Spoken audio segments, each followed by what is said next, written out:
I'm sure you've been asked so much, but I still want to ask you, you know, did you feel like there was any writing on the wall of any kind, or any indication of what might have happened last year with him? Yeah, I mean, so here's the funny thing about evolution. I think it's very difficult to see evolution when you're in it. You know, it's easier to see something on the armchair quarterback when you like. If I'm watching football, man, I can yell at the quarterback, Brett Favre, who is a Hall of Fame quarterback, and you'd be like, Brett, oh my God, he was wide open. You didn't see him. But guess what? You ain't on the field, like in the midst of like 400-pound dudes running at you. So yeah, you got much clearer vision outside of the situation than you do inside of the situation. So when I left in 2012, you know, I wasn't around. So you don't see the day-to-day morphing. You just see things in blocks. So a few months go by, you see a picture. He looks different than he looks here. So as time goes on, you know, I'm seeing pictures. He looks small. You know, I'm hearing the different things in blocks. Like there'll be a news story about this, or he showed up in LA and he did this, and it'd be weird, and he did, you know, this kind of thing. It wasn't like I was there every day noticing things, you know. So by the end, I just remember seeing like the news reports of the plane landing, and just kind of seeing him and just seeing how small he was, and like he looked like he hadn't been eating and this sort of thing. Because Prince, you know, used to have a cut on him, man. He was like, you know, if you look at, I just saw a Computer Blue today. I just looking at a clip of Computer Blue. Man, Prince is ripped. He got muscles. He like cut. He looking like, you know, Junior Hulk, man. You know, he was cut. So by the end, man, Prince was really like light and just like, you know, just really small. And I just was like looking like on television and different stuff like everybody else. You know, I'm looking at TV and I see him on TV and stuff. And I'm like, wow, he looks really small. And I just remember like at the end, just like when the plane situation happened, I just remember calling and just saying, man, are you guys okay? It's like, are you okay? Because I'm just hearing stuff and I'm seeing stuff and I'm really worried because it's just a lot of stuff, a lot of scuttlebutt on TMZ and different things like this. And it's just like, you know, I was a bit concerned. And of course, after that, you know, and I was told like, yeah, everything's cool. And I'm like, okay, because I don't know. Because I mean, once you're on the outside of the Prince situation, you're on this inner circle of people that's like dealing with it. And so the best you can do is just that I just wanted to check and see if everybody was cool and if everything was cool. So, you know, man, so I had my feeling that like things were getting like out of hand because I just didn't like the way he was looking in terms of his size and just, you know, his face looked a little not hollow and just things like that, man. I just noticed because, you know, you don't see him in a long time and you know what he used to look like and then what he looks like now. You know what I'm saying? And I think when you're there, the daily thing of getting smaller, you don't see that. You don't see the gradation of that happening. And I think once I just saw, after being away for so long and just like kind of doing my own life and doing whatever, when you do look at him, you go like, wow, he looked real different than he did like a couple of years ago. He's like, he's got these, you know, just what he's doing and what he's talking about. It just was all different, man. And I just remember feeling like something ain't right, you know. And when I addressed it, you know, and I did address it. But of course, you know, a few days later when all that happened, you definitely get that thing of like second thoughts of like, I remember that was a Sunday, and I remember on that Monday I talked to Kieran Sharma, who used to manage Prince Party the longest. And I remember just telling him like, yeah, I talked to him over there, and I just said I don't feel real comfortable about how well he's doing. I'm not really feeling good about his prospects. I remember saying that to her. And she's like, well, we got to do something. What do we do? And I said, I don't know what we can do. We're like outside of the situation now.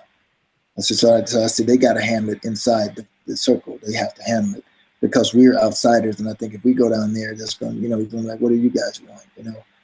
And of course, man, when all of that happened, I kicked myself for days. I was inconsolable for probably the first 2 or 3 days, man, because I just felt like I should have did something. What could I have done? I should have done something, you know, and I didn't. You know, I said, I don't know what we could do. And you just start second guessing yourself and thinking, well, I should have did something. I should have, more than what I did, I should have maybe just got on a plane and just went there and tried to do it. At least I'd have felt good about trying to do that, you know, but, you know, so I think that And it's probably not just me. I'm sure there was other people that, you know, because I hadn't talked to Prince and you know, ages probably before that. You know, he had called me when the Third Eye Girls was in California, asked me if I'd come, and that was kind of the last time I talked to him. It was like we came out to do that, and so I hadn't been talking to him on a regular toward the end. So, you know, man, and I'm sure that there was other people who probably talked to him right up to the end that just wished that they had done something different. I'm almost positive. I've spoken to a lot of those people, and I know that that's the case. You know, everybody was kind of like, yeah, man, something told me I should have went, and something told me, you know, a lot of people said that. So yeah, man, I think there's going to be a lot of self-checking and self-kicking over the situation, man, because, you know, I think all of us feel like we should have did something more. We should have did something different. You know I feel that way. Do you feel a little bit more at peace with it now that the 1-year anniversary has gone by? You know what gives me peace with it, bro, is that whatever Prince was dealing with, and a lot of these revelations that I've heard are new to me, man. I never personally know. I never partook in drugs, and I don't really know what the effects on people are. I don't drink, I don't smoke, I don't do drugs. So a lot of things that people would experience, I don't have any benchmark for like when you see somebody doing something. I thought anything Prince did that was like weird was just because he was Prince. He was like, he's this celebrity, he's eclectic kind of cat, and he just does stuff because he's eccentric. That's, you know, he's an eccentric dude. He's rich, he's got a lot of money, he can do what he wants. I just thought it was that. I didn't know it was like it had to do with anything else. So I didn't know. So for me, I don't know, man. I just was like, I didn't. All of these revelations, man, it's just kind of crazy. So I don't know. Why do you think, speaking a little more positively, why do you think Prince was so driven? What was it about him that made him driven like that? He just wanted to be the best, man. He just always wanted to be the best. Whatever he did, if it was worth doing, it was worth doing the best he could. I don't care if he was joking around. We was me and him playing. I was playing drums and he playing guitar, and then I'm just like, and Prince could just play for hours, and you get tired. You'd be like, okay, we just messing around. I thought we'd mess around and then do something else. He does like, no, we gonna play. And it's like, I'm playing drums. I don't really play drums, but I can keep a beat, you know. And I'm like starting to change up some of the ways to do that. I'm like, well, I'm just changing it up a little bit, you know. And he just get mad. Be like, well, you shouldn't do that. Like, he said, respect the music, Morris. If you're gonna play, then play it right. Like, and I'm just like, kind of thing. We just messing around. He's like, no, there's no messing around. We're playing music, so do it right. You know, he just respected the music, man, on every level. He wanted to always do. I don't care if it was 10 or 10,000. I've said that in all these interviews. That was his thing. 10 or 10,000. You play the same show. Give me everything you got for 10 people or 10,000. It don't make me no difference, man, because if it's worth doing, it's worth doing your best at it. And that's what he was about. He's a perfectionist, yes. Everybody's like, you think he's a, yes, he's a perfectionist. He wanted it right, or not at all. Just do it right. How much do you think of what he showed the public was him versus how he wanted to be perceived? Well, you know, that's an interesting question. You know, because I just saw so many facets with Prince. You know, I don't know how much a cat like Prince wanted to really pour out of his soul to people in terms of like, because of his trust level of people. I don't think he trusted anybody in terms of like, he told him that I can't really trust folks. So I think the stage was the best medium for him because that's where he could pour it all out on the stage. And I think the personal side of him, I don't know how many people would get close enough on that side to really see that side of him, because I think that side was very guarded with people because he just couldn't trust, you know, like everybody. He didn't know who to trust because, you know, people come and go, and there's when you think somebody's your friend and the next thing you know, they're in the tabloid saying something. So, you know, it just was like a thing that I don't know if he just ever had that kind of level of trust, but I think the stage was the place he could trust, and he could put it all out there. And I think that was one of the the things that powered him, and that was the balancing. That was the truth to him. As when I play, that's the truth, and it's going to all come out there. And I think that's what the biggest thing is. If I had to just try to guess about it, and then all the other stuff, nobody never really got that close. Everybody likes it, like, yeah, me and Prince. It's like, yeah, it was me and Prince, but I don't. That dude probably didn't trust me as too super far. You know what I'm saying? Because, and I'm not delusional about it, man. I don't think that, Prince was my friend. I'm not saying I don't think I changed it. I said Prince was my friend, but I can't vouch for what I was to him. I just know what he was to me.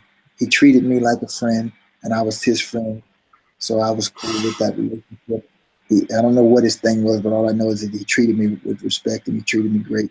And so I think that's what was important for me, and that's all I could. And so I couldn't try to figure out, like, where in your friend realm am I? That wasn't a concern to me, man. I just like it. It don't really matter. I'm cool with the relationship, and if he sees me like a friend, and he told me, I remember him coming to my house one time and telling me, like, Morris, you're my great friend. You brought a lot of people around me that I love, and all of this. And so he told me, and I take his word for it. So I'm cool with it.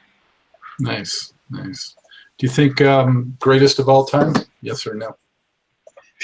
As far as I'm concerned, I mean, I love Michael Jackson because I just think Michael is this another just anomaly. He's a kid. I remember watching an interview with Michael Jackson when he was like 7 or something, man. And this dude had asked him about, why you do songs you do, and how, and he didn't quite understand the question at first, but then he just said, well, if I don't feel the song, I don't do it unless I feel it.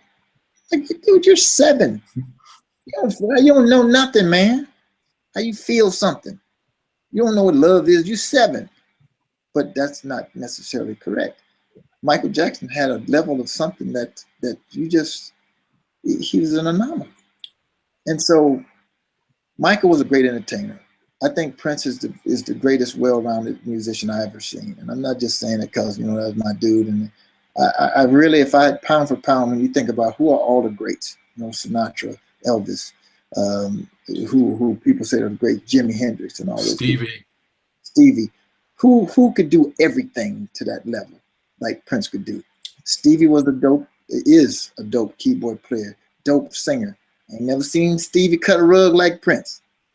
Mike can dance, Mike can sing. Never seen Michael play a guitar or keyboard or bass like Prince. Jimmy could play some guitar. He wasn't the greatest singer in the world and not the greatest dancer. But see, Prince had something that he could do that and one of the things he used to love to say, we can do them, but they can't do us. And that's what he did. All of them great people I just named off, man, all of those great people, he could do them, but they couldn't do him. That was the difference. And so that to me is what makes, when people talk about the rock and the Rolling Stone, greatest of all time, just line up all of the stuff in boxes. Put the check over bass player, guitar player. I had Steve Vai, who I consider one of the dopest guitar players in the world, bring me a guitar, doing this number right here, talking about, man, I want you to get us to Prince. He's my hero. Steve Vai. That's the devil in Crossroads for you who don't know. Yeah. Go look at the movie. That dude ain't nothing to play with. You understand? He's one of the baddest guitar players ever been in the game. And for him to come up talking about, Prince is my hero and that this dude is dope to me. And then you have the same thing from Eric Clapton, who again, ain't no punk on some guitar, come say the same thing. He said, well, they asked Eric Clapton how it feel to be the greatest guitar player in the world. He said, you need to ask Prince. That's what Eric Clapton said. So for me, just go to the box and check Michael Jackson, check off the box, amazing dancer, amazing singer, amazing writer, amazing performer, then put the guitar bass, and then you all you got to do is to fill out every artist under that thing. And I think Prince adds up to be the baddest dude in the game because he could sing, he could play, he could write, he could do it all. He could, not necessarily, Denzel in the acting game, but for some dudes that coming off Purple Rain is one of the greatest films in music in the music film genre. And that was dudes playing themselves. They'd never been in movies before. Just acting just like, I mean, who can do that, man? I mean, that's crazy. Just anything he wanted to do, he could just go and pow and just do it because he just didn't see anything as being impossible. And one of the things he told me when I was there, he's just like, I remember just seeing him doing something. I said, man, I can't do that, man. That's crazy, man. He said, Morris, if you want to stay here, I don't accept impossible. I don't accept no. That's just not in my vocabulary, brother. So if you want to stay here, then you have to refigure out how to win. We figure out how to win around here, that we get it done. And that stuck with me because it's like, well, I want to stay here. I like this little gig, man. It's cool. So I had to figure out how to win. He said, brother, I don't do impossible. That's not in my vocabulary. So I don't like that word. I don't like no. I don't like I can't do it and I don't want to do it and all this. I don't really flow with that. So if you want to stay, you got to figure out another trajectory for your dialogue. And so that's what I did. And so I stayed for a long time because that conversation stayed with me. I think we'd be remiss, Morris, if we didn't, mention John Blackwell just passing recently, and this was one of his hallmark works, I think, and also I think one of Prince's great later works, Rainbow Children.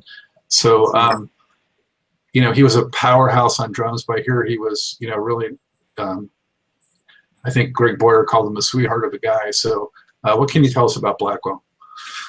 Well, just like Boyer said, sweetheart of a guy, but John was really a genius, man. In terms of how much into his craft he was. He was a student, man, because every time we got on the bus, I got videotape after videotape about the John Blackwell sitting on the bus watching Buddy Rich and just like all of the, Tony, all of the great drummers from Herbie on down to that's all he did was study the greatest drummers in the world because he wanted to be extraordinary like them. And I think that's one of the things that Prince liked about John is, he took very seriously his drumming, man. This dude was a show drummer. He could do all of the tricks. He could play, he could groove, but he had show. And I think that took the whole drumming thing up to another level. Michael Bland was one of the most solid drummers, but it wasn't like he was doing all of these tricks. It wasn't like it was just like Mike, twirling sticks and putting it in the mouth and drinking a cup of water, all this stuff. Mike just gonna lay down the groove. But John had elevated to this show drummer thing where he had a look and he had like to put cymbals behind, so he hit behind his head and all this kind of stuff. And I think that Prince liked that aspect of it. And John was a constant student where he was always like learning and showing me like, man, check this out, man, Morris, and look at this. And he'll be missed, man, because he was a sweet guy, man, just loved to laugh, and was a serious professional when it came to what he did, man. And that kid was really good. And whenever you get to that status where other drummers look at you and go like, that dude is severe, then he had arrived at where he should be. And I think a lot of drummers loved and respected John for what he brought to the Prince situation and set a new bar for excellence with us, man, and what he brought to the table, man. I think that was one of the great things about Blackwell. Miss for sure. Just so it's tragic at only 43, but at least he left us, the legacy he's left us. So be thankful for that. Yeah, I just look at it like Prince got some company, man. It's just like when you asked me a while ago, man, I don't reconcile that, man, and I don't think I got to the point of that. And the point is that I don't feel as bad because I feel like whatever Prince was dealing with, that I may have been unaware about it, whatever suffering, whatever pain, whatever the situation was, we don't deal with any of that now. I don't, my mom would always say, son, absent from the body, present with the Lord. And so for me, if he's in somewhere where there's peace and no pain and no sorrow and no grief and none of that stuff, then man, I'm all with it. I'm okay. The ones that's got to suffer is the ones that's still here. We got to deal with the everyday dregs of life and the different things that's going on in our political discourse and our civil discourse and all the other things that's going on. Everybody else, that those guys don't have to worry about it. And it's just like I've lost a lot of friends as a recent. My good friend Jack Robinson, who was one of my writing buddies that worked with us with Prince, with Carmen Electra and Jamie Ches, all of the guys and Ryan Gallagher, who was one of the NPG horns. We've lost a few, and we will continue to lose. I mean, I guess that's one of the things about life. We all born to die. I worked on this track with Prince, and he wrote this song that hopefully it'll come out one day called "Born to Die," and it's a great song. It's a great track, and it's true. We all come here, and we got a limited time, so it just becomes what we do with the time that we have, man, on this planet, and what we do with our lives. And I know Prince enhanced a lot of lives. He did some great music, but even more importantly, he did great things for humanity. I can't count how many people that tell me, man, that music got me through this. It saved my life, or it did that. I can't count how many times I've heard that. Somebody tell me that it saved my life, or it got me through this and did this for me and did that for me. It happens all the time. And so that means Prince did what he was here to do, man. And that music still is here. So even future generations can still listen to that and still get something from that. It's a historical record now. And it'll be here as long as planet Earth is here, until the aliens come and collect us or we get wiped out by a solar flare. It'll all be here for us to enjoy and for people to always be able to go to. And that's the great thing about it. And that's what, even when people talk about, well, you guys are out money grubbing and doing this, the revolution, the NPG, everybody, man, this music is, we help create this music. We play this music. We're not a tribute band. We're the NPG. They're the revolution. They're Third Eye Girl. This is all part of our own legacy that we were part of, man. And I think there's people out there that still appreciate this music, that want to hear this music. And as long as there's a demand, then we'll fulfill that. If nobody wants to hear it, then guess what? It ain't nothing to talk about. We won't be going nowhere because ain't nobody interested.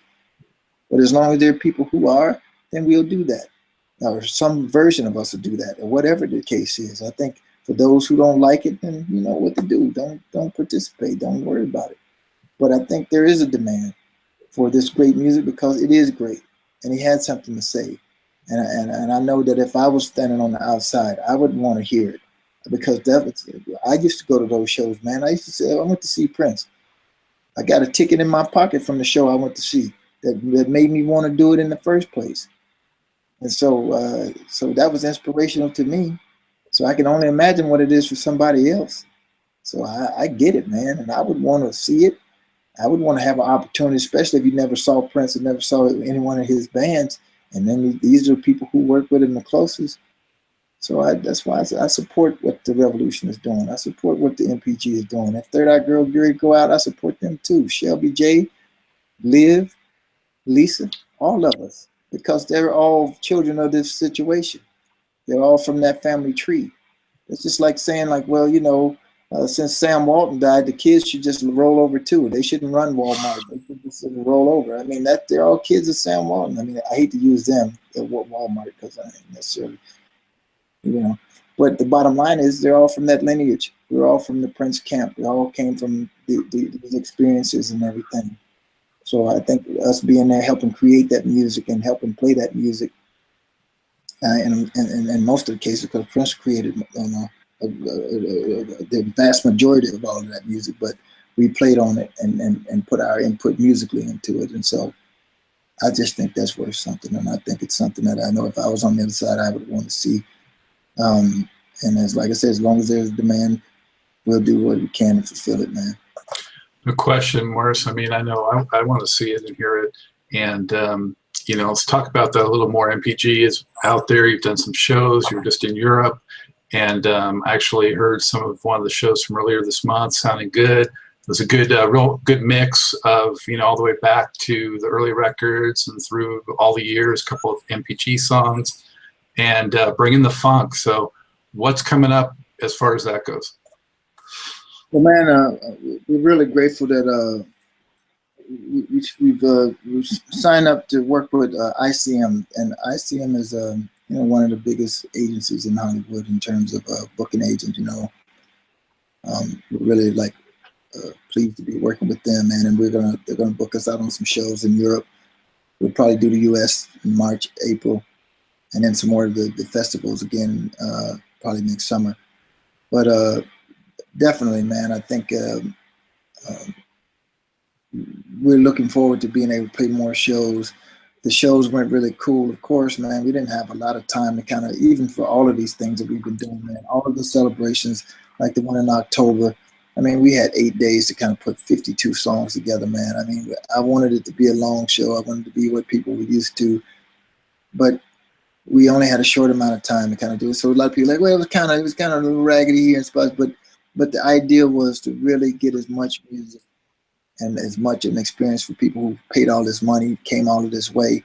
And we did that, man. There was a lot of music, a lot of people. I wish we had more time, of course. And the same thing with the thing in April. I mean, we got together for a little under a week and did it. So I think, of course, as in a lot of these cats, we haven't played together in 15 years. So I think what happens is, as the more we, just like even when I started with the band, the more we do anything, the better we get. And I think that's what's the case here.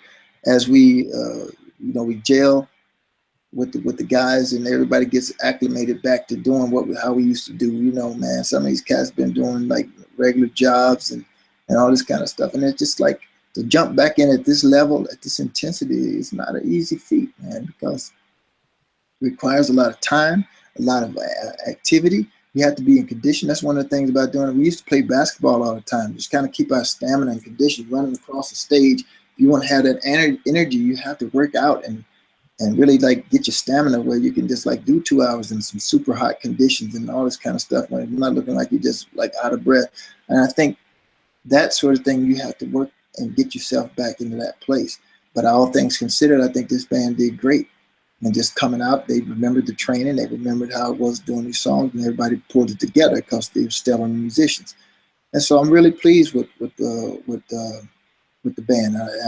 Can we do better? Absolutely, and we will, because the more we do, we'll create more time to rehearse and to really get our vocals together, get our lyrics together, get our music together, so that everything that we do is like Prince worthy. I want everything. I always think in the back of my mind, what if Prince walked in on us right now? Would he, Prince? He was notorious for, like, we go to check something out. If we wasn't clocking, we weren't gonna sit through a whole show with just a mess. We're gonna be gone, man. It's gonna be like, okay, 3 songs in, good night. Sexual chocolate, we out. We out.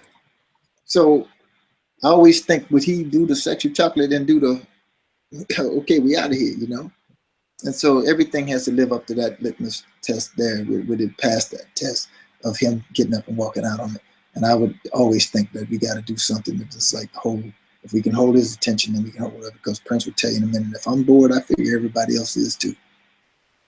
And that's why he always wanted to change it, right? Because he said, I'm bored. So if I'm bored, I think everybody else is too. And so man, that's where it comes down to me when we're doing anything with the NPG. It's like we just got to keep a level of quality in it. And even with the players, like I just simply say to them, would you play that right there you're playing right now if Prince was here? Would you play that? Are you overplaying? Because if you wouldn't do it with him, you ought not to do it now. That's your test. If he was here, would you play it? And if you say no, then don't do it now. Same thing. So let's keep that principle on and just think about that. What would Prince do? What would he say if he saw us doing this and he was sitting somewhere back and checking it out? And if you don't think that he would approve, then please, sir, please, ma'am, don't play it here. Don't do it here. It was good to hear the unedited Sexy MF again, though. Oh, yeah, man. Yeah, it's like I said, man, it's fun. A lot of this stuff, man. I mean, even the stuff we got coming, because we're changing up the set list, man. I'm going to be revamping the set list, retweaking it, man, and get to where we used to be. I want to be like this jukebox that we can pull out any of this stuff and kill it. You know what I mean? Really give the fans, even obscure stuff that we didn't play. Just find some stuff that people I know would want to hear that he just didn't play, or it just was off the groove. I'd like to hear this one in its entirety. That would be pretty good. It's not going to be coming off of that we're going to do. I'm trying to, the thing with Exodus is, it had a whole lot of horn parts, and I'd like to do a lot of this stuff when we have horn section, but we won't always have horn section. But I am gonna, like, a lot of that stuff. We're definitely gonna go. I love Count the Days, man, and that's something that's definitely gonna go in the set. I want Sonny singing more. I'm gonna sing some stuff. You know, I got Kip will be doing stuff. I definitely want to spread that out, but I definitely want to, you know, Gold Nigga CD. We want to put some of that stuff in. We had a couple of tracks from that in this last lineup. We did a few things from that. We actually did the title track at one of the at one of the shows, and it was killing, man. And then we added Deuce and a Quarter at the last show that we did in Visporium in Hungary, and it was just killing, man. It was just, and so that's in the set now. We just gonna throw that in, but definitely Exodus, man. You know, the Exodus has begun, and you know, hallucination, like all of this stuff, man. We just definitely want to put all that in for the set at some point, and then give people some of the stuff that they hadn't heard in a while. And then the only one we didn't talk about was that one. Absolutely, there's some stuff in there too that are definitely gonna be showing up in the set list. You know, I like funky music, was a groove on some of that stuff. Freaks on this side. I mean, man, there's some grooves in that mug. I mean, you got a couple of ballads that's crazy on there. The one was like, you know, man, it was just some crazy stuff. I mean, we got so much material. That's the thing, man. There's so much music. There's not enough time. You know, man, we did 52 songs at that thing in October. I still had people going like, oh, man, y'all didn't hit this right here. I had about 20 people like, yeah, I didn't hear this. That means that no matter how long we play, that was almost 5 hours, bro. And still people like, I didn't hear this, I didn't hear that, and I didn't hear that. That just means that this dude got so much. I used to get on Prince about using a teleprompter. I was like, I remember when he first started using it, I said, oh, Prince, you got a teleprompter. I said, you're going on a slippery slope, bro. Slippery slope. He said, how many hits you got? He said, I got too many hits, Morris. I ain't got to count them all these songs. It's hundreds of songs. Too many hits. How many you got? And so I said, oh, you got me there, bro. So, you know what I'm saying? It's a lot of music, man. It's a lot of music that spans over eras when it was before the revolution, after the revolution, the NPG, after the NPG, Third Eye Girl. It's a gang of music in there. That's like, you know, and there's great music that you can cherry pick like boom, boom, boom. Here's a ballad, here's this. It's just a matter of finding it. And no matter how much we do, we ain't gonna never hit everybody's favorite. You know? I'm not a medley fan either, so that makes it more challenging.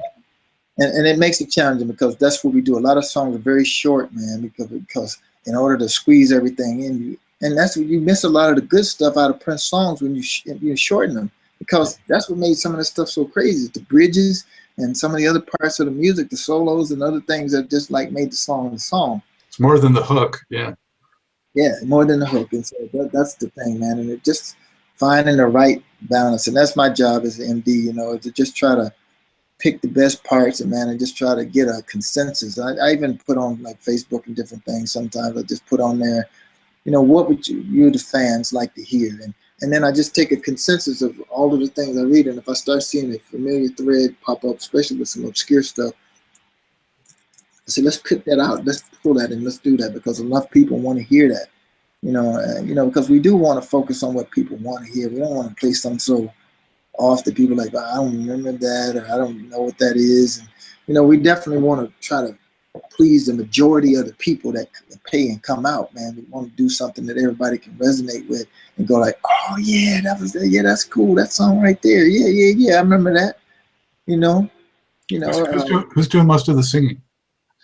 Well, right now we have Andre Simone and Kip Blackshire, who, you know, worked with us briefly during the 2000 year with that group around the Rainbow Children time. And Kip was singing on that record and some subsequent material that got released online, like the Chocolate Factory. I mean, you know, around that era with all of the records. And so Kip is there, Shelby J, you know, and Marvin King we used like the celebration. So just, you know, people from our lineup, and then we're looking to add in people that you know that work with us, like, you know, Esperanza and different folks that he's worked with over the years, Janelle Monáe, and hopefully, like, talk to Bruno Mars. I mean, different people that just like love and respect the Prince.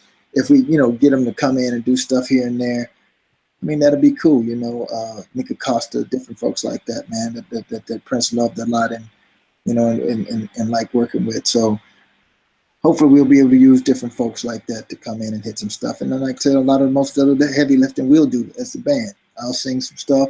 Sonny will sing. Kip will sing. Shelby's there. Shelby will sing, and they get the job done, man. They've been holding it down. I mean, that last show was on smoke. I was just like really happy about the last show, and it just takes a while to gel the show. Even when it was Prince, with the first couple weeks, I mean, you get like you're gelling into it, and then everything just starts getting to that super tight, like hitting them with a fist. And so that's what we're looking to do here. Two more quick questions before I let you get on out of here.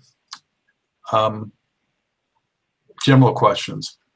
One is about funk music itself, because primarily in this show have funk artists or funk related artists. What does it mean to you, that genre of music? Why is it so special? And why do you think people continue to gravitate toward it? Well, I mean, funk is it's a vibe, man. I mean, it's hard to explain, funk music, because it's just a thing that just puts that crook in your neck. It makes you move, and I think the genre. It's been interesting. It's really been interesting because the genre kind of faded in a spot, and it's kind of Bruno Mars is actually getting a lot of credit for like kind of putting it back on the map. But for me, funk never left, because funk is a mode. It's like is where the notes sit, is where things sit. And I remember Maceo kind of telling me, he said, Mars, he said you understand, you from funk. He said, because jazz and funk is two different things. He said, two different things. He said, and so it's a whole nother thing. Because it's a feel. This is sometimes what you don't do in funk. Like if you leave a snare out on one thing, you're like, ooh, that hole just was funky. Like, ooh, the pause. It's the pause. It's the space. And that right there, just cause something just where it sits in the groove, because it's a groove. And sometimes when funk to me is when it's like laid back. Funk don't rush. Funk is like is in the pocket. That's what they call it, pocket. You got to put it in the pocket. It sits back in the track. And I think that whole feel, when something got that thing and it put a hump in your neck, then you know that's funky. That's like somebody say, oh, that's funky right there. You're gonna always make that funk face, like, because funk make you do this. Like, oh, ooh, that, yeah. And people, it's funny, man, when somebody hit a chord or hit something, it is universal. When somebody hits something that's sideways, Sonny do something or Mike do something, when they slip something in the hole, Corey Henry, you get the funk face, because you go like, ooh, yeah. That's when you've been hit. And it's a feeling, because once you hit that, it's like, man, that's it right there. That's the funk. You just got hit by the funk. And so I think as long as there are people who can bend the chord, or who can make something happen that's where you wouldn't expect it, or it's just got a groove that's so crazy that the groove just sitting there like that, that's funk, man. And I don't know how you can ever get rid of that.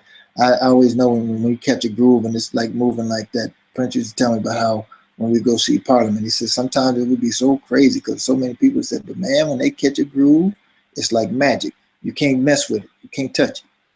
You just have to let it simmer. And it's just going on down the road. And he's just saying, man, you can do with that. You just got to let him have it. We actually didn't mention him, but would you say Bernie Worrell was an influence too? Yeah, Bernie.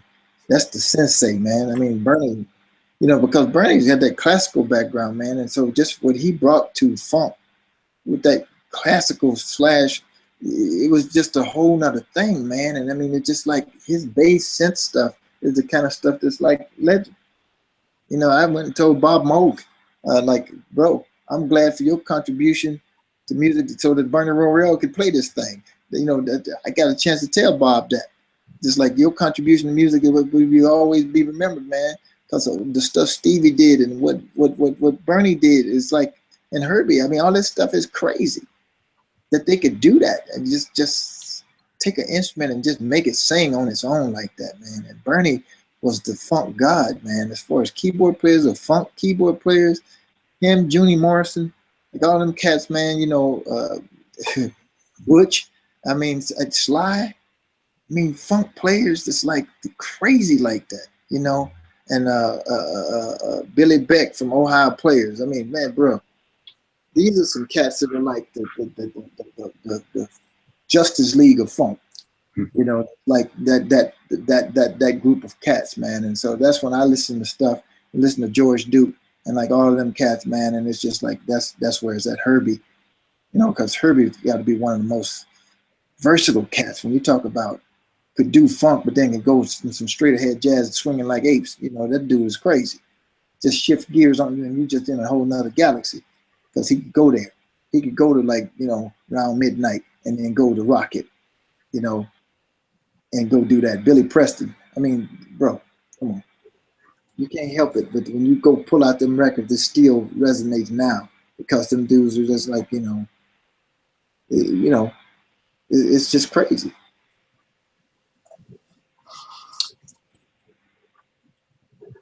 What do you make of the current state of music overall, Morris? Do you hear stuff that you like? What about the, you know, a lot of people talk about the collapse of the industry, but and the sameness out there today. What do you think? Well, I have to tell you, I do have some hope. There's some artists that are, you know, I think there's a big difference between the music industry and the record industry.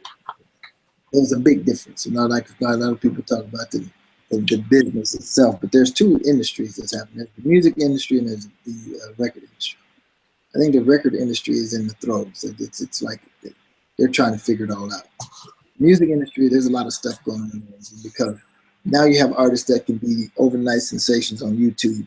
They can get on Spotify. They got other venues and other places they can go that doesn't necessarily mean that they have to cross paths with a record label.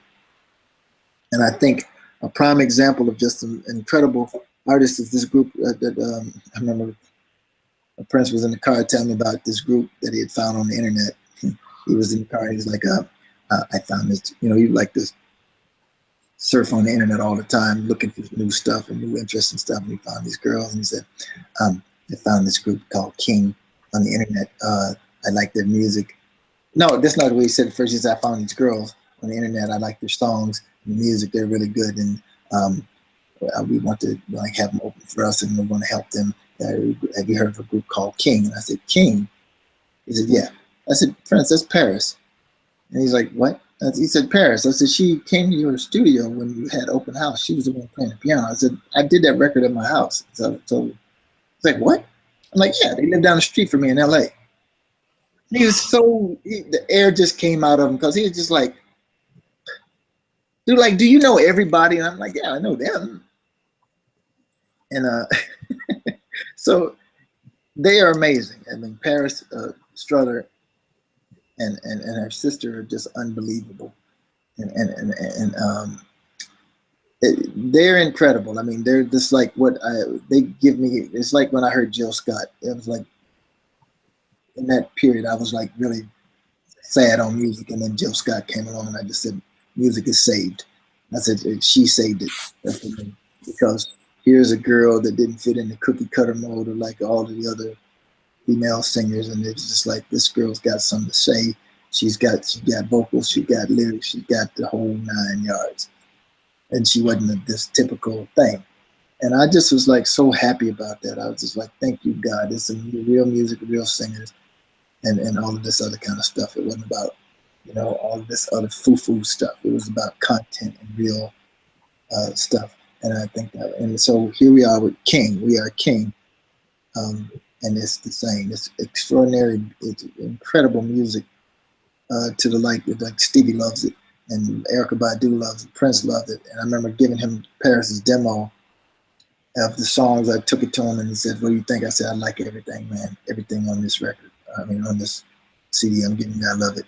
And I remember seeing him later and he said, yeah, I love it too. He said, yeah, it's all good. Every single track. And I was like, yeah, they're the truth. And they to me were give me hope. for the future. I mean, I like Bruno. I think Bruno Mars is a great kid. I think you know, he's been in the game a long time, working hard, and he finally got his thing out. So I respect Bruno. I like Bruno. I think he's a good kid, and I like what he's doing. I also think there's a kid named John Billion that I like. So there's a few artists that's like. There's this other group that's in LA that like just unbelievable called Nowhere, and it's like it's just artists like that just like, and of course Corey Henry, who to me is the keyboardist of this, you know, that's the one that he's to me the baddest cat in the game. When you talk about just a severe cat, and I think Snarky Puppy and his group, I think are just amazing. And when I see stuff like that, it's just like I'm good. It's like I think it's gonna be okay. I think, like Prince said, there's too many artists. I agree. I think that now that we have computers that can basically write music for you, that anybody that can afford a new Mac and some software can now put out a record, and you know, and so there's all of these 10 billion people on these different channels now, and I think you have to sift through a lot of stuff to actually get to some cool stuff. It cuts both ways, you know. It allows discovery, but also everyone's out there. Exactly, it does. It's a double-edged sword, to be sure. And so I think you just have a lot more time on the sifting that you have to do to get to some real gems. And then, but to me, it all's a big gigantic circle, because you know what it's coming back around to, bro? Anybody can cut and paste and make some stuff, but it's another thing to be able to actually perform it, to be actually able to do it without all of the tricks. Because that's one thing that Prince, Patti LaBelle, Chaka, all of them can do. When you strip it all away, they will kill you singing. They will kill you doing whatever it is that they do without no smoking lights and effects. They can do that. How many of these modern artists can do it without blowing themselves out, or without auto-tune, or without a track show? That's the difference. It's going back to the times where you had to be like Aretha. You had to be able to sing it. You had to be able to do it in order to draw people out to come see you. You need to be able to like perform and put on a show. And that's what I love about old school artists. They had to do it. They didn't get to copy and paste all their stuff, sing one pass through and then copy the whole song that way. They had to sing the whole song. That's why they're so good and can sing on pitch, because they had to do it all the time. They had to sing it all the time. So they got to be good at it. Most of these artists can't sing in tune because they don't sing enough. You sing the line one time and they copy and duplicate it and put it over the rest of the song. You ain't got to do nothing. Mm-hmm. That's how you can make a record in a week now. Because you know, Steely Dan would go in the studio for 5 years. You know? But then let your record come out at the same time one of Steely Dan's record or Donald Fagen's record come out. You wasn't winning nothing that year. You was getting whooped. Because his record gonna eat up every award they got coming. Because they put the work in it. They put the time in it. And it was great records. So you had to time your stuff not to coincide when his record was gonna be out. If you ain't winning that year. That's what's great about that. And when you get old school cats like that, when you really get it like that, then you know you are getting the butter from the duck. That's it, man. That's it. Thank you. Good night. And that's what I like about the artists from the days of old, as opposed to what you get now, man. I don't know how much of it's real now. I mean, they can go in the studio and you make singers now sound great, and when you hear them live, they're like, that ain't what I got on the record. That's something else. You know, that's a whole nother thing. It's like the beautiful girl who's totally photoshopped in a cover or something like that. And in person, it's like, ooh. In person, you're like, ooh, well, you don't look like you sound. Yes. You don't sound like you look. You know, either one. So definitely, man, it's a lot of that situation that happens, and I think, but I do believe, man, there's definitely some talent out here. There's most certainly some talent, man, and a lot of extraordinary talent. I look at, like I said, oh man, what's my dude? This kid is just ungodly, unbelievable. He just did a thing with Corey Henry. Oh man, I can't think of his name, but he's so he does these YouTube videos where he can sing with himself. He got like himself in a lot of different boxes, and he's singing, and he is just, it's just like you just go, how can he do this? how can it's so crazy. And like singers like him and like some of these cats who can do some of this stuff now, they are amazing. They're on another level as far as that goes because they figured out this technology, and he can actually do it. I have to look him up because, man, this kid is unbelievable. And I think his name starts with a J. I wish I could think of it. Just like I did someone on the spot and I can't think of it. But he is he did a version of like the Flintstones, and it's like him doing all of the parts in the Flintstone, like, you know, and he's doing the boom boom boom boom boom and all this, and it's crazy. It's like, how can a human do that? It's on another level. Even we would be like, that's crazy how he did that. And so I definitely am encouraged, man, with some of the new talent, man, and I'm hopeful that it'll keep expanding like that because, you know, these kids are able to download so much information now that, you know, if you listen to some old recordings, man, some of that stuff will be out of tune and just sloppy and this, that, and the other. But it had a groove. But it's just like now they, you know, every note can be like, ooh, ooh, ooh. And sometimes it's cool and sometimes not. Sometimes I don't like perfect all the time, man. That's what gives it something, is that it's not perfect. And it's that it's the humans. It's like, and humans are flawed. And sometimes sound is, and sometimes this is. It's a feeling. Everything that comes down. Also, funk is a feeling, man. And when you get the feeling, you know, man. When I listen to Skin Tight, there's a section where the drums, like Diamond, completely gets off in the groove. It'll throw you off. And you'll be like, you got to skip, but they left it. It's like it's man, it's got a groove. Let him do his thing. It's just humans. It's just, and they left it. And I'm glad they did, because it's just like a feel. And it's just like this funk. It's like moving. It's like, you know, and you ain't going, that long as that song was, you get down to that part of the song, you ain't starting, there's too much magic. You ain't starting over, man. That's like, dog, you leaving that. It's staying. You know? Like Prince says, you got to keep going. Got to keep going. And so he kept going. And it's like, it may be a little, like the tempo pull a little bit here and there. It's just like, but it's human, man. And I dig it. I can dig it. And rock and roll, that's the reason why all that Led Zeppelin stuff and all that stuff, man, still they could have made them records right now. That's what I love about rock and roll. A lot of that stuff, Aerosmith and like some of that, they could have made them records right now and still be dope. It's killing. The Beatles, all them cats, man, they can make that record right now and it still would be great. It's got shelf life. That's what I love about it. Amen. And the NPG is still doing it, taking it to the stage and showing what it's like to do it live. So Absolutely. I'm grateful for that. Well, I think, Morris, you've taken up more than enough of your time. So appreciate you, you know, being so gracious with it. I want to make sure that you get out to viewers, you know, how they can keep up with you, with the NPG, all things related to that. So why don't you give them those hookups? Yeah, I will do that. So you can follow me on Facebook. Of course, I have a like page, you know, like a kind of artist page. We have the NPG page on Facebook. And so we definitely want everybody to just keep us in mind as we're out here doing these shows and everything, man. I'm also doing a project called World Symphony for Peace, which is something I started working on when I was living in China for like 5 or 6 months. And it's really dope because what I'm using music as a platform for peace, man. I want to go to different countries and work with artists that are like, you know, doing their thing and I'm doing my thing and we bring it all together. And it just to show that even in this political climate, even in where we are with all of this conflicts and terrorism that's going on in the world, that people from different places and different backgrounds and different races and different everything can get together on the cause of creating music and creating peace and love and harmony, man. That's what it's about for me.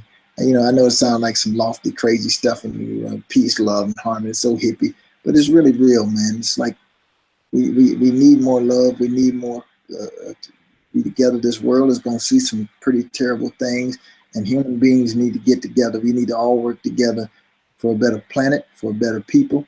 And just put aside all of the crazy stuff, man. I grew up in the church, man, and people got all the different kinds of religious differences, and we can't allow those things to separate us, man, and make us not be kind to one another. And I think music has always been a great platform of bringing people together. So I want to use that as a way to kind of bridge people and show that there's much more we have in common than not.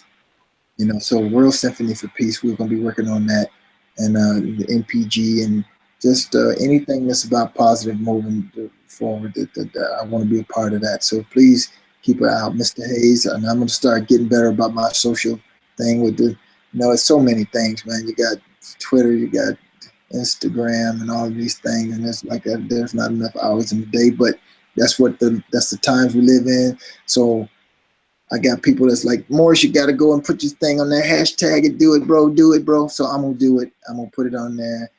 And I just etch out a few moments a day to just like kind of keep people in tune, because we want to do something that's uplifting and something that's positive for people, man. And, you know, I'm a happy cat, man.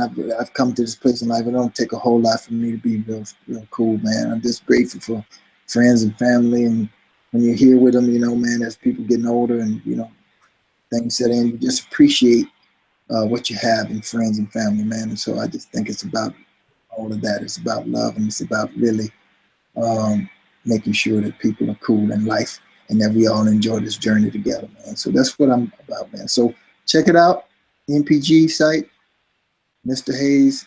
You know, follow me on any of that stuff on Facebook. And like I said, I'm going to tighten up my Twitter on the Twitter and the Instagram. I'm going to get all that together too, man. So I'm going to work that out too. Amen, Morris. All props to you. Keep on keeping on. So glad that you're at it and your head's in such a good place. Yes, sir. So with that, if you just stand by for a minute, I'm going to wrap this up for us.